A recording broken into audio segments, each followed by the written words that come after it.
kind of looking back, if I were to give myself a piece of advice for the business is first, start buying rentals earlier. That leverage from the asset itself, there's no other, where are you going to find an asset that the bank's going to lend against? So you can kind of do it in the stock market, right? You can kind of do it with crypto and all that kind of stuff, but you're not going to get what you really want out of it. Let's say you have 100 grand in Apple, they'll lend against the 100 grand, or they'll give you 20 grand to go buy more stock. So if I have that, but I have real assets that are A, making me money, B, buying down the debt, and I can go borrow against them to buy more to redo that same cycle, you just look up and you say you won the jackpot. I mean, there's no better vertical than real estate. Welcome to another episode of Flipping Miami. Today we have a very special guest. Has one of the top real estate investing podcasts in two different categories out right now, The Science of Flipping. One of the founding fathers of Boardroom Mastermind, wholesaler, flipper, buy and hold, mentor to some of the greats. He's also going to be a father of two very soon here. He's one of my very, very close good friends, Justin Colby. Yeah, that was an introduction. You like that? Probably one of the best I've ever had. Oh, appreciate it. You put some thought into that one. I did. I got some notes here for you. Did you ever talk about how my hair was so great and now I just don't have any? When we met, you had hair. Oh, and it was so good. It was so good. Scottsdale in the club. You remember? I remember clearly a head of hair. Oh my God. Jeez. Flowing. Yes. That's so crazy, man. Yeah, we've known each other for a good amount of time, man. But I appreciate you coming on. Of course, brother. Thank you for inviting me. Yeah, dude. The last time we had you on, probably 4 or 5 years ago, tons of things have changed for you, for me. And I want to get into that. I want to get into where you're at, what you're doing. If you want more of his story, you could check out kind of the show we did in the past. But here I want to get into some different topics, man. I want to see what's up with you. Let's jump in. So one of my favorite parts about you is that you've been in the game for a long time. You know what you're doing. You've done every facet of the business. You've been involved in masterminds and boardroom for a long time. So you've seen all the things. Not only do you mentor and coach some of like the top people, you're also very humble. Every time I call you, you call me back. And I've heard that from many other people. So number one, I wanted to give you some praise on that. I think that's really cool. Appreciate it. Yeah. I take pride in that, by the way. That compliment is not lost on me because I genuinely take pride in I'm a normal guy like anyone else. And though I've had a certain level of success, I remember being the other person trying to reach out to the guy, right? Or the girl and and not getting a call. And remember God, I really like that person to call me back, right? And so I pride myself on it. That's something you consciously do. Oh yeah, intentionally. Even with my members now, they're shocked that when they reach out to me, I respond to them. Whether it's a text, an email, a call, a selection of my inner circle, they have my phone. And they're always shocked that I will call that day or text back. So yeah, no, it's great. It's something that I've always noticed about you. So I wanted to share it here. Thank you. Dude, so the mastermind is very interesting to me, the boardroom, not only because it's a great environment, but you've seen, I don't know, hundreds and hundreds of different wholesalers, flippers. Yeah. So I want to start there. What have you seen as the commonalities of a business, a person who does well? You've seen you've seen people doing every marketing channel. You've seen people doing every type of business, I'm sure, right? Of course. So I'll let you speak to that. What have you seen, man, as the patterns? There's a couple that I think of right away when you ask, and I'm sure there's more, but one of the main things is being able to overcome the adversity, because you're going to fail, you're going to fumble, you're going to lose money on a deal, whatever. And the greats, or the people that succeed in the long run, they keep powering through those moments. While they may suck in the moment and it sucks or whatever the case is, the people who ultimately succeed have the ability to keep going. Because in these masterminds, specifically the higher level ones, right? We're active investors. We're doing deals. Shit goes wrong sometimes, right? And for the people that ultimately win is they understand that all you have to do is make more money and you lose. And do right by people, of course, right? Don't anyone over. And so that's a commonality of the success, is because the people that are successful, they overcome those challenging days, deals, weeks, months, years, but they keep going because they know they can, right? The other thing is, there's a couple that come to mind immediately. Diversity in how you find deals, really making marketing senior to sales, So, don't ever be a one-trick pony. So they're always making offers on the MLS, doing pay-per-click leads, doing PPL and pay-per-click leads, doing direct mail, and, buying from wholesalers, let's say, or in general, if they become the best wholesaler in their market, they will sell other people's deals. So there's always like a multiple flow of deal flow coming in, which would be income, right? And so when a marketing vertical goes down, they have things to lean back on. Like we were just talking about, like when you spend 10 grand and you get nothing out of it and you're like, well, if you're co-wholesaling a couple deals, it floats you because you have buyers for other people's deals that may not have those buyers, and it floats you. True. So that's another structure that really people have succeeded. The other is don't get ahead of your skis with the operation cost. A lot of people do, and the best unwind it as fast as they can. Because, the flashiness and big office and all that became a thing a couple years ago, and you were kind of a part of that. And it's, for the most part, pretty unnecessary to have that type of overhead, right? I run a completely virtual business. I'm currently buying 2 to 5 a week. I'm currently wholesaling 5 to 15 a month. There's no office. You literally were shooting this up the street from where I go every day to work, but it's not an office. It's an actual, like a living area that has available space. Wow. I say that just to say these are just a couple things that keep people in the game long enough to win the game. And so again, at the level that you're referencing in these masterminds, these are high performing doers, multiple 7-figure earners. You're in there, I'm in there, and many other names that we're all aware of. They need to be able to withstand all of that and understand you got to be able to weather the storms, and you got to be able to manage your P&L. I think that is kind of where I'm going, is the operational cost goes directly to the P&L, and people don't keep an eye on it. People literally don't even know what a P&L are. People don't have bookkeepers or accountants sometimes. And you're just like, you're just making money and you have no idea what's happening. And you go, oh my God. So the people that are really successful do that.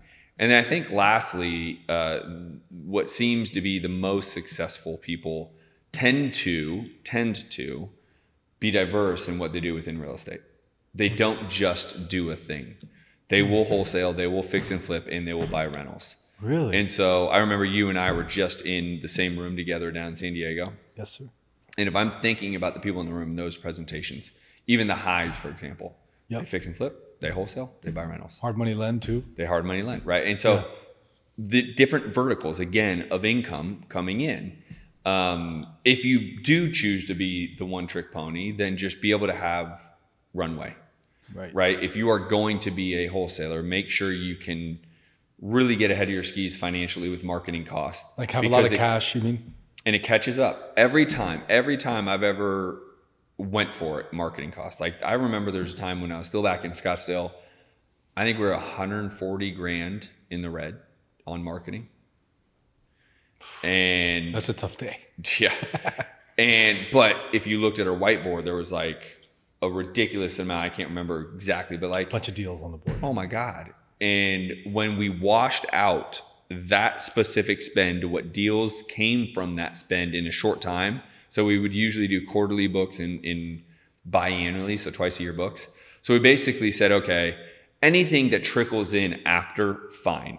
But we want to basically measure the 6 months of that spend to end it in 6 months. How much did we make and earn? Worked out exactly right. It was like a 3.1 ROI, right?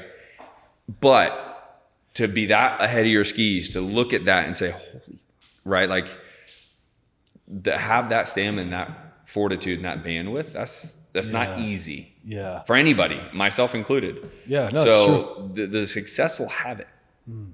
You can have the stamina to get there, you'll win because the business is simple.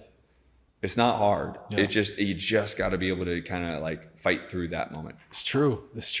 And you are like such a good person to talk to us about. Probably one of the best in the whole entire world because you've done it. You've had many different styles. I remember when we first met, you had a cold call team of like, young kids in Arizona, like cold calling. Then you've had a bunch of PPC going. You've had a bunch of cold callers virtually. Then like you've had every freaking probably type of wholesale business model. Plus you've seen everyone run through the masterminds and give their presentations. So That's right. you're probably one of the best in the industry to talk to us about. But from like your standpoint, from what you've done specifically, like what are some of the like lessons that have taken you the longest to learn when it comes to the real estate side, the business operation side, like making money in the real estate game? You know, like if you were to talk to your younger self and you already completed all this, like what would you tell, you know? Well, ironically, I look back 16 years ago and I started this business cold calling realtors. Wow. We're buying probably or wholesaling 5 deals a month through realtors again. Really? Using Privy, right? It's a resource that has 120 different MLS direct feeds, right? And if I would have looked at it and I would have said, why did I ever stop calling realtors to make offers? I would be that much further down the road. Because there was no reason for me to stop. I just stopped thinking I was too smart, outthinking myself, whatever. Right? Yeah.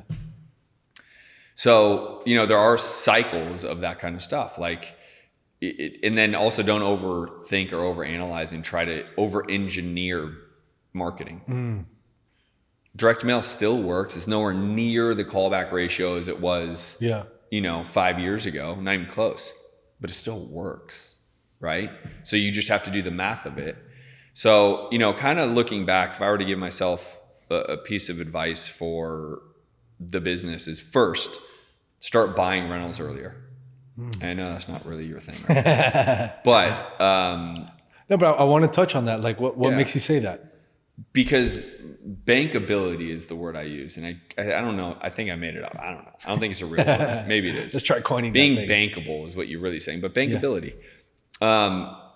That leverage from the asset itself, there's no other, where are you going to find an asset that the bank's going to lend against? Right. Because if you just have, let's say, cash in the bank, they don't really lend against your cash. Yeah. So right? you can kind of do it in the stock market, right? You can kind of do it with crypto and all that kind of stuff, but you're not going to get what you really want out of it. They'll lend against, let's say you have 100 grand in Apple, they'll lend against the 100 grand, or they'll give you 20 grand to go buy more stock.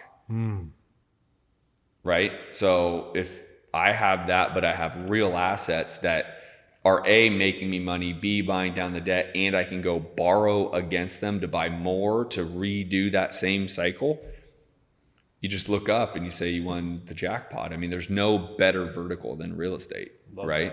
Yeah. I'm not saying you can't go get real rich in crypto or in stocks. Right. Of course you can. But there's a finite day.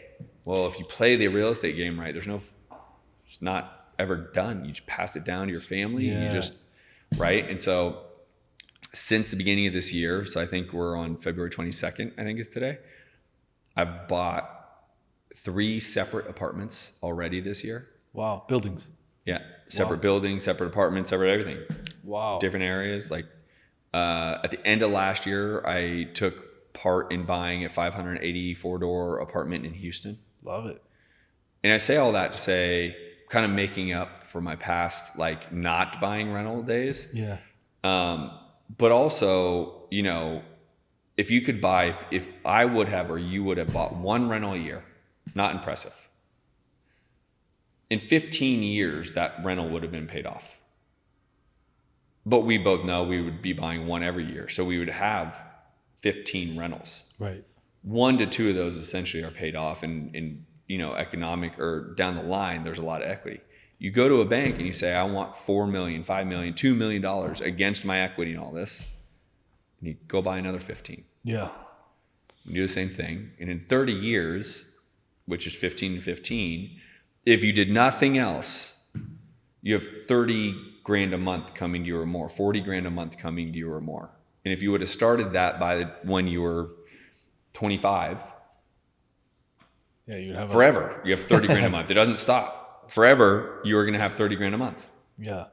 And you're 55 at that point. If you bought 1 rental a year, 1. It's so simple. And so you just go, well, that's not hard. And I know there's challenges, right? You know them and I know them, but like, they're not a lot of challenges, right? And you say, okay, well, you buy 1 a month. And so that's part of it. The other part would be, that's a big one. That's my biggest lesson and my biggest failure is what I just gave you, which is I wish I bought rentals earlier.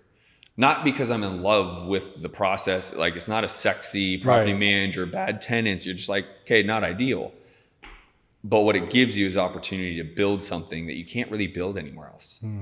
Not that I'm aware of. Maybe you can. Like I said, sure, go make money in crypto and in stocks. I mean, people make a killing. Stockbrokers make a lot of money, whatever else. You can't do the same thing that you can do in real estate. It's true. Right? With the amount of security too, because you have the asset that's tangible plus insurance. If you got the right insurance, like it's very hard to lose if you buy the right deal. Well, and again, you and I are a little different depending upon your audience. Well, then you're in real estate, and what other bolt-ons do you add? Like I just talked to you about, you should be a private money lender if you're not already, right? Owning a title company. I'm buying a title company for the whole state of Florida. Like these are all revenue streams. I don't need to go make $20 million in each of them. Right. Little bits. A couple $100,000 each, And it adds up to a lot. Yeah. Right. And you're building a real enterprise value, like something that you could. That I could sell. Now, whether someone would ever buy the whole enterprise, I don't know. Yeah. But, that's not for me to decide. I'm really kind of just doing it because what the else are we going to go do? What else are you going to do with your time, man? What else am I? Like, I'm a driver. I'm a rainmaker. I go make it happen. Like, what the am I going to go do if I'm not growing and building? Yeah. I really don't know. And you and I have had kind of those philosophical conversations about this. And it's just like, I'm not a beach guy. I genuinely don't like maybe a day. Yeah. Cool. But then especially since you lost the hair, now you get a little red. And I just get burnt. I get bright red. It's just, so I don't have that like hang out, chill vibe in me for more than a day. Right.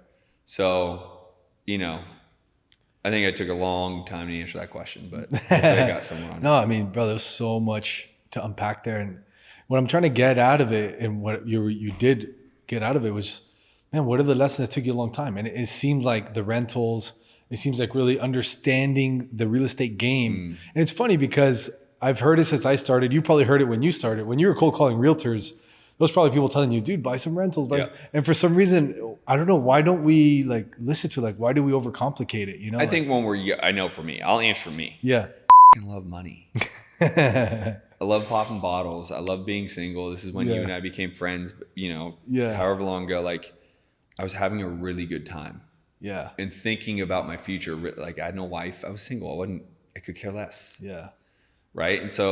And that happens for everyone whenever they're ready for that to happen. Right. There's no right or wrong. Just when you kind of come to okay, I want to kind of change what I'm doing. Like we're talking about how I'm not really drinking anymore. I'm not against alcohol. It doesn't appeal in the same way it used to. Yeah. Right. And but that just is a natural transition of time and where I'm at in my life and that kind of stuff. So that's I think the other thing I would tell you is a really big lesson that this is, if anyone's taking notes, I think this would be really the number one. Focus on the people over all. I just posted that. Is focus on people. You can run this business without $1 in marketing if you focus on people.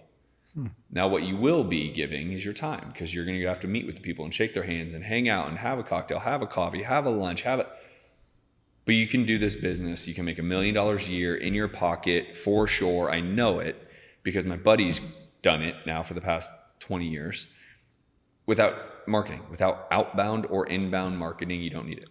Wow. But you need to know the buyers. You need to know the agents. And you need to know the other investors. And your time and your energy needs to be out there. And when you find Raul, the wholesaler in Miami, and you know George, the construction guy who does 5 flips a year, and you know Raul always has it, and you're like, George, are you ready for another flip? George, are you ready for another? George's like, yeah, bro, I need another one. I just sold mine.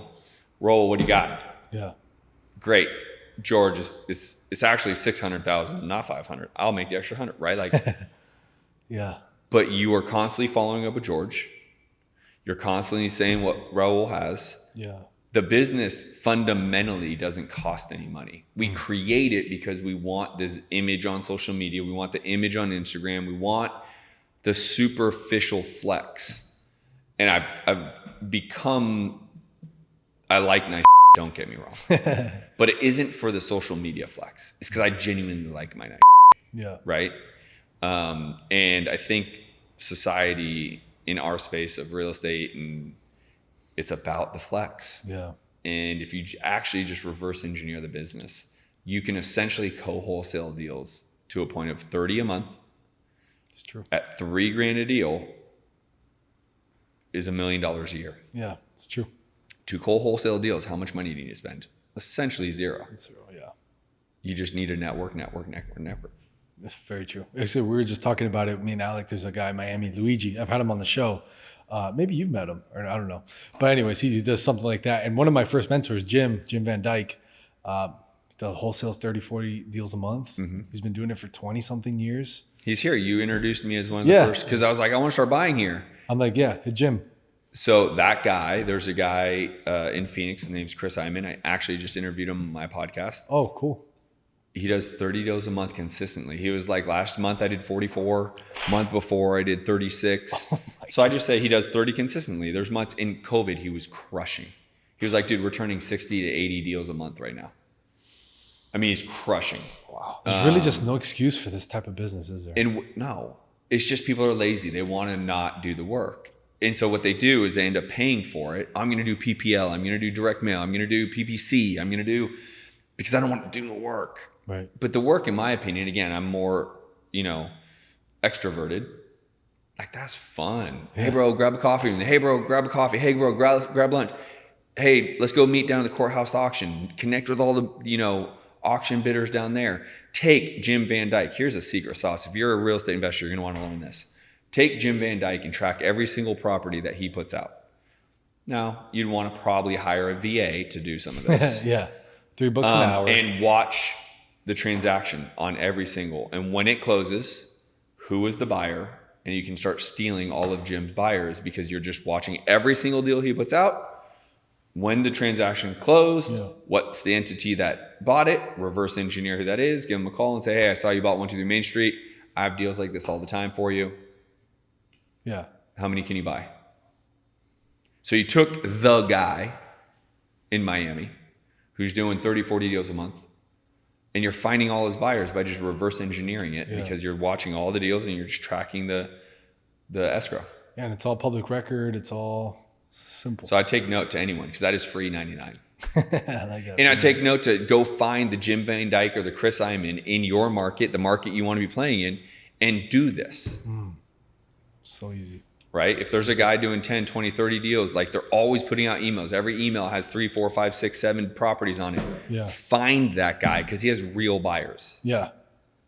Yeah, I like that you said that, track them, because just because they put them on the list doesn't mean they sell. So track when they close, because like that you don't waste your time on trying for everything. That's crazy. Yeah, it's so funny. We definitely overcomplicate this so much. And the mastermind, every time the room, I feel like most of the conversations about scaling and people, and then most of it is like, this is so complicated, but it's so simple. That's like it's so simple. It's like that's like the two facets of conversation I've seen is like the things. Just a quick interruption. This video is sponsored by Casa Finance. If you're looking to renovate a property, buy a property, and need money to buy this property, Casa Finance is the lender to go to. They'll lend you the renovation money. They'll lend you the money to buy a fix and flip home. They'll lend you the money to buy a rental. They do the DSCR loans, so you don't have to go through a bank. Any type of loan you need to buy your next investment property, Casa Finance will do it. Click the link below or in the show notes. Fill out the form to get approved today. Now back to the episode. Dude, so you've been in Miami for how long now that you moved here? I bought my home in September of 2021, and I moved in November of 2021. Interesting. Yeah. I remember because that's the COVID period still, where there was no inventory, furniture, there was no nothing, dude. We had this little Amazon couch we had to go buy, waiting for ours. Oh my God. It was pretty terrible, but I remember because of that. So October we moved to Miami. That's awesome, man. And what, so on this show, like the premise, Flipping Miami, is I want to interview the top people who either produce here or from here, working here, live here. And, you're a Phoenix guy. Well, you're originally a San Francisco guy, then Phoenix, and now here. What have you seen? Like, since you moved here, have things changed for you? Have you seen, what's kind of like your take for this? So getting to know a little bit of the Southern Florida market in terms of people and deal flow. Listen, this reminds me a lot of Phoenix in the sense of the competitiveness, finding a real deal that makes sense. Like there's a lot of that. similarity. Yeah. So I still have myself, though I live here, I've not done a South Florida deal. I've done deals in Orlando, Tampa, name the market in Florida. I've done deals there. Still, I've never done in Miami. Wow. So I say Fort Lauderdale, I've done one, I think. But I say that to say Miami's not a bad market. That's not a judgment on Miami. But I also have been in this game long enough to like, there's the people here that have been here for a long time. Yeah. They got the, like, why am I going to go fight them when I can go into Pensacola, Florida? I can go to Birmingham, Alabama. I can go to Oklahoma City. I can go to Charlotte, North Carolina. I can go to these markets that have great deals. And I don't have that guy in Miami that I have to go compete against. Going crazy and everything. And so it's not a bad thing. It is just a choice of how I want to play the game, right? And so we all have the same deck of cards with all the same cards. How do you play the cards is going to be the example. And for me, it's all virtual. Like I said, I don't have an office. And it's really about the deal. So I want to make sure I'm focusing on properties that are roughly $300,000 or less. Okay. You can't find that in Miami, essentially. Yeah. You can, but you don't want it necessarily. So I want to be in those markets. Why? Well, because I can flip them and I can keep them as rentals. Like no one ever lost their life saving or their on a $200,000 deal because they just keep it as a rental. Now the money might be in the home. You might not get it back. Right. But you didn't lose it. It's just in the home. Right. If you bought you know about this. You go to luxury and you lose your on that. Boy, it takes you years to pay back. Let me tell you, boy, lawsuits, lot of funness going that route, right? Yeah. So, shit. I know that story personally, but that's actually really interesting. It's so simple. If no one's ever lost their on a $200,000 home, it's so true. Yeah, you can't. I mean, your money might be stuck in the deal, but it's not gone. You didn't lose it on a $500,000 flip that went wrong. Yeah. Then it's gone, right? And I've done that and you've done it. I mean, that's what happens when you play the game long enough. You kind of take a big swing and you strike out and you say, all right. Yeah. But, I think what you're saying, you've said it a couple of times, it's so simple. The business really is. And to your point, these masterminds are incredible. I will always cut a check to be a part of masterminds, multiple masterminds. Yeah. I'm in 2 masterminds. I say that to say it's not trying to eat an elephant. It's one bite at a time. And so a lot of people go into these masterminds and see all this cool shit going on. They try to do it all and they try to bring it back to their, no, dude. Like if you're a wholesaler specific, or at least just want to start making more cash, like I said, I mean, you don't need money. You don't need a big marketing budget. You don't need a big operation. You need your ability to have time. And in my, you're pretty extroverted like me too. Like I tell you, like if you want to go make an extra 20 grand a month, you go and just go to all the RIA meetings, go all the title company meetings, just go shake hands, hang out, have a cocktail, go to breakfast, go sell 4 wholesale properties at $5,000 each. And not even yours, they're someone else's. Yeah. That's bottom line money in your pocket. 4 at $5,000 each. That you don't have to pay for marketing, you don't have to pay for the office, you don't have to pay. Simple. I mean, dude, 20 grand a month cash is nice. It's pretty nice. Very fucking nice. When they're, it's literally in your pocket. You pay the IRS and you call it a day and you say, can I get this to 8? Right? Now you're making $500,000 a year and now you're living a pretty nice life. Hell yeah.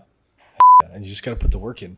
And that work isn't hard. Like, you go to a cocktail hour every night or whatever, or you go, switch it up, or, you take hard money lenders. Hey, when these deals fall out and you have to take them back, I'd love for you to give me a call. Like, just, it's easy for people who are extroverted. And my buddy Chris Simon, he's not extroverted. He's like a quiet guy. He sits at the bar with a beer and but he overhears conversations and he sees things go down. He kind of picks and chooses the strategy to go up to people. And business is not hard, dude. This business is not hard. We overcomplicate it. Yeah, for sure. And tell me about the Science of Flipping podcast, man. You've grown that like crazy. You're number 3 in 2 different categories. You're interviewing. I saw you interview Dan Fleischman, Brad Lee. You've got Grant Cardone, Garrett J. White, Sean Whalen. Pace just came out.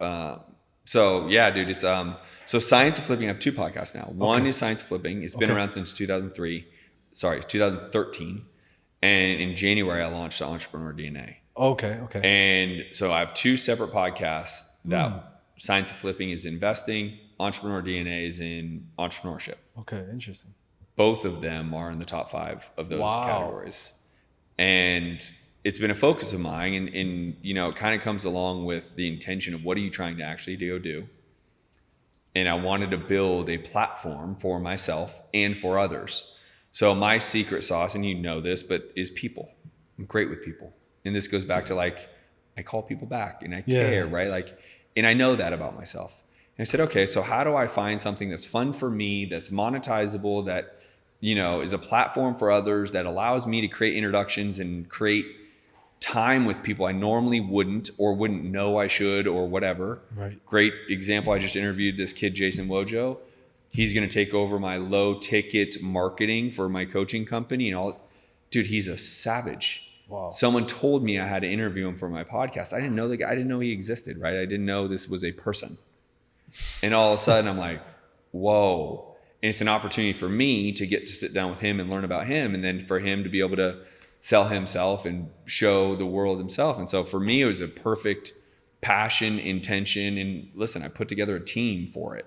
So I did spend money, and I do spend money because none of this is free. Right? Free. And so it's fun, dude. I love it. It's been a great little time. I have really cool people come and you know, it's awesome. No, I mean, it's awesome to see you grow the show. And one of the key things that maybe you kind of just brushed over, but since 2003, you've been posting on, you know, that's a long 2013. time. Oh, 2013. Sorry, 2013. Years. That's a long time.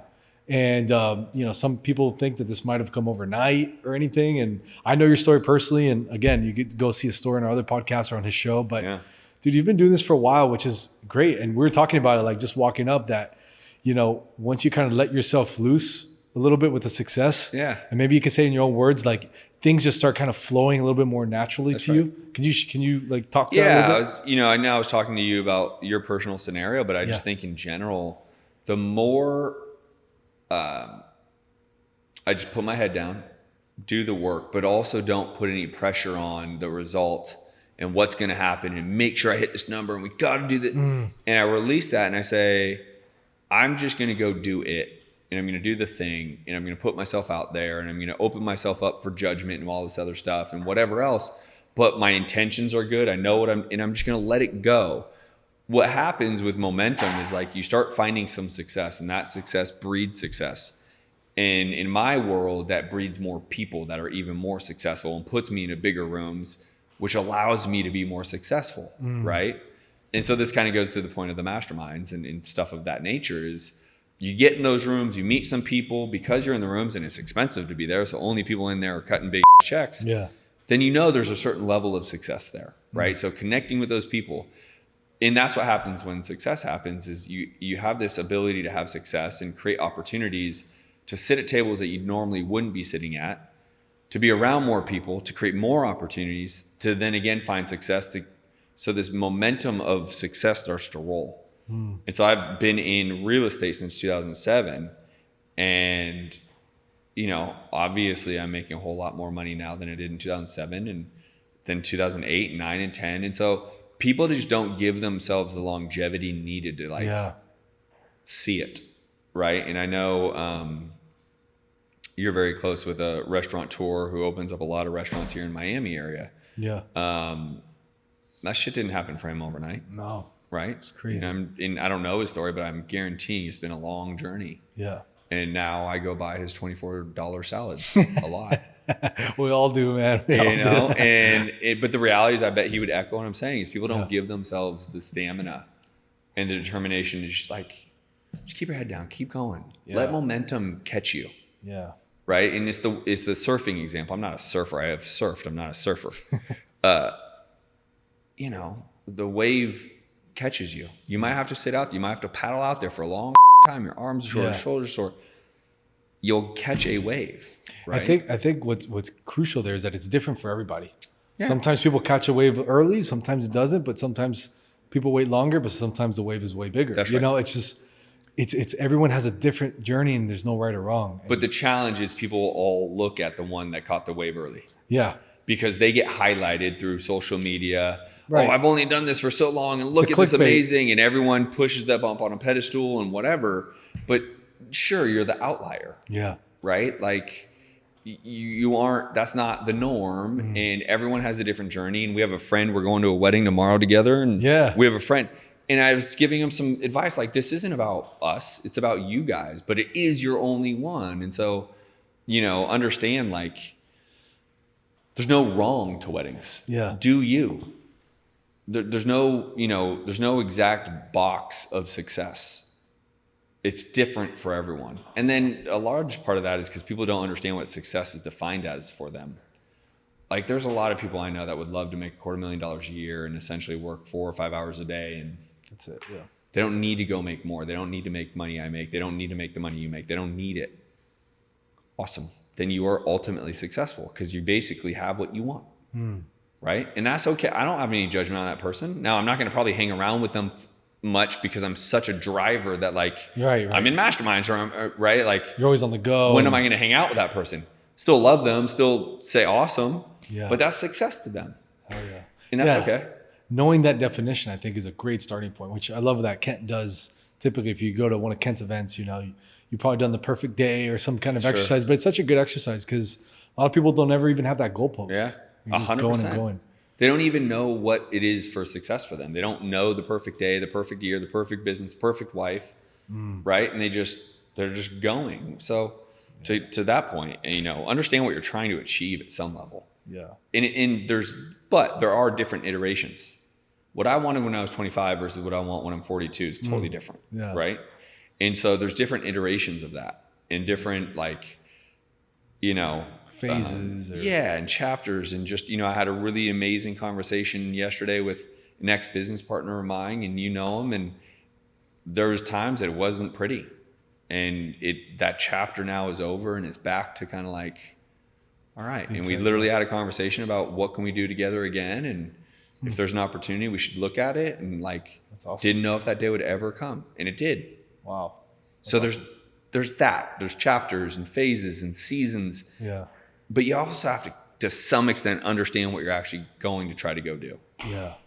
That's good stuff. Honestly, that's good stuff. Yeah, it always gets so introspective when we talk, which is, there's not a lot of people, you know, I mean, you're probably around more high level people at this point in your career than I am, but there's not a lot of people that I feel most of us can sit and talk to such a deep level, you know, which is cool. So, and it's awesome that we got to share this with other people, you know? Yeah, for sure. Dude, to kind of put a bow on this, I want to ask you about one more thing. I just actually signed up as a user, but I know you're really passionate about Rocket Lee. Oh, cool. I see it everywhere. I just briefly explain what it is, what it does, and then any last words, and then we'll end this. Rocketly.ai. Yeah. There's the plug. Yeah, it's actually pretty cool. So Rocketly is super cool. So essentially it wasn't anything. It was essentially just to solve my problem about nurturing seller leads, follow up. And I just talked to you about not wanting a bloated operational cost. So I didn't want people sitting in seats and having that. Yeah. So I started some automation through a CRM that allows you to kind of build it as you go. And that was my own thing for my own business. It wasn't a thing. There was no Rocket League. There was nothing. So I run a coaching program called The Science of Flipping. And every quarter we meet for a mastermind as part of it. And so I was showing everyone in the mastermind, hey, here are some things I'm doing. It's working really well. The leads are coming in, you know, blah, blah, blah, right? Just to say what I'm doing. So I'm the leader of the community, obviously. So everyone right then said, how do I get it? Where do I buy it? Where do I sign up? And I'm like, this isn't a thing to sign up for. This is just my business that we built out this. Right. So that's the assumption of it. That was in June of last year, right? So in June of 2023. So I looked at Chris, my tech wizard, and I said, is this even something we could build out for people? Like, you took like 9 months to build ours out. Like, it's pretty crazy, man. It's a very intricate system. Very. So he's like, maybe, but it's going to be a lot of time, a lot of people, a lot of effort. I'm like, well, if they're willing to pay for it, do we care? Like, we give them a good service, right? So he said, sure. And so we built it out, and we have been building it out for everyone who wants it. I haven't been talking about it a lot because just we're about, and it's pretty cool. We're in it's getting very real. I know. So, you know, everyone essentially sees it. They say, I need it, because they realize the power of essentially the ability for the AI to be able to grab people that are seeing your website, The pixel lays on it. It strips their information into your information. Does the it, automation talks for you. You don't need to be the one doing it. The bot starts, literally the bot talks like You us. literally because don't we need a trained leads it. manager. Like You that don't. was the thing. As soon as I got that, I'm like, dude, I don't need a leads You manager. It's crazy. You just push them into there and the bot starts talking just like us because I trained it. Yeah, better than us. Yeah. I was reading the conversation. I'm like, dude, this is like the bot gets empathetic and Yeah. it's crazy. So Has no emotion because they'll keep asking kind of the same question Yeah, where yeah. human might be like, I don't want to ask again. yeah, But you need to ask again. And the bot asks again. You get the answer that fourth time. yeah, So super excited about it. It's taking off. We've gotten a lot of interest from very, very big companies to say, hey, if you do some critical things, that there's a pretty big opportunity here. And so excited about it. But really, it's just something that can feed and help our industry of real estate investors and agents alike. yeah, Because agents can use it in the same way. yeah. It's really cool. Rocketly.ai. Yeah, really cool. I just wanted to ask. I'm a user, like Yeah. He didn't even know I was going to ask him I about did this. not. I've seen that a lot of time. You've been posting it a lot. Yeah. And I spoke to your partner, or I guess one of your partners that works on it, and both of you guys are very, very passionate. So I wanted you to just bring it up because it Appreciate seems it. like a really cool project. It's exciting. Cool, man. Any last words? Any last piece of advice that you'd give one of our listeners? Maybe they're in some struggles, or maybe they're doing well. Like, Keep going. The thing I would tell you is, again, it goes back to this momentum. Stay in the game long enough to win the game. Don't give up. Now, again, if you end up coming to the realization real estate's not your jam, okay, fair. But if you're going through struggles, just stay in the game long enough to win the game because it's going to be challenging. It's challenging for me, even at my level. There's things we're dealing with and going through. There's no easy, right? So you mentioned Dan Fleischman. We did a podcast together and he was talking about even at scale, right? billion-dollar companies. There's no easy part of the entire journey. When you just get started, it's hard. It's hard to find your first deal. When you're doing a deal a day or a deal a week or whatever it is, there are challenges that make that hard. People, resources, money, closing dates fall, right? I just told you I was ahead of my skis 120 or 140 or whatever it was in marketing. Like that's not easy to just stomach that. and I saw the other day you posted on Insta that like one of your buildings, the lender fell through last minute or something, right? Died. Oh, Heart Lord. attack and died. The lender? Yeah. Whoa. Holy that's the first. You see, so even at level, you're buying a freaking apartment building and the lender, and you can't control it. You It's can't nuts. control that, right? And so, and God bless his soul, but business had to keep going. I had to make sure we could still buy the deal. Yeah. And I didn't go out and raise more money because he was our lender. Wow. So scrambled, and guess what? Because of my network, because of the people, because my focus on people for so long, within 2 days, I had 100% refunded by one person, and it was $1.7 million. Amazing. But it's all because I've just poured into people over and over again and to focus on people 100% of the time, people over everything. Because if you do that at macro for the long haul, you will win, and nothing you want will be out of sight, out of reach. All right. Fuck, man. That's awesome. That's kind of full circle. It's like the first statement I said. Like, I see that with the people. That's it. That you return. And amazing, man. Hey, again, I appreciate you coming on so much. Man. It's always good to chat with you, catch up. I know we're going to see each other tomorrow in a wedding. Yes, sir. With a mutual friend. But thank you for watching the podcast. Justin, where can people check it with you, follow you? Check in at my Instagram is probably easiest. The Justin Colby. Also, justincolby.tv. justincolby.tv. That is where you'll be able to find hundreds of training videos and more about me, my podcast episodes. So the Justin Colby on Instagram, justincolby.tv. Go subscribe. Nice. We'll put the links in the show notes. Appreciate your time. Thank you for watching, and I'll see you on the next one.